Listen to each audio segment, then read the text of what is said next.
കുറച്ച് ദിവസം മുന്നേ ഒരു ഇൻ്റർവ്യൂവിൽ മോഹൻലാൽ ഉണ്ടാക്കിയ ഒരു ഡെസേർട്ട് കണ്ടായിരുന്നു കേട്ടോ. നല്ല ഇൻട്രസ്റ്റിംഗ് ആയിട്ട് തോന്നി. വളരെ സിമ്പിളാണ്, പക്ഷെ നല്ലൊരു കോമ്പിനേഷനാണ് കേട്ടോ.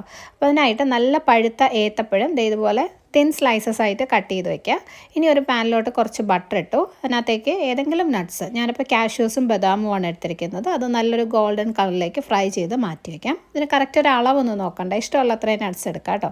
ഇനി അതേ പാനിൽ തന്നെ കുറച്ചും കൂടെ ബട്ടർ ഇട്ടിട്ട് നമ്മൾ ഈ കട്ട് ചെയ്ത് വെച്ച പഴം ഒന്ന് ഫ്രൈ ചെയ്തെടുക്കാം. നല്ല പഴുത്ത പഴമായിരിക്കാൻ ശ്രദ്ധിക്കണേ. ലോ ടു മീഡിയം ഫ്ലെയിമിലിട്ട് പഴം നന്നായിട്ടൊന്ന് വെന്ത് രണ്ട് സൈഡും ഗോൾഡൻ കളറിലാവുന്നത് വരെ ഫ്രൈ ചെയ്ത് മാറ്റി വയ്ക്കാം. ഇതേ പാനിൽ തന്നെ ഒരു 2 അല്ലെങ്കിൽ 3 ടേബിൾ സ്പൂൺ ശർക്കര പൊടിച്ചത് ചേർക്കാം. ശർക്കര അല്ലെങ്കിൽ ഹണി വേണമെങ്കിൽ യൂസ് ചെയ്യാം കേട്ടോ. ഹണി ആകുമ്പോൾ കുറച്ച് അധികം ക്വാണ്ടിറ്റി വേണ്ടി വരും.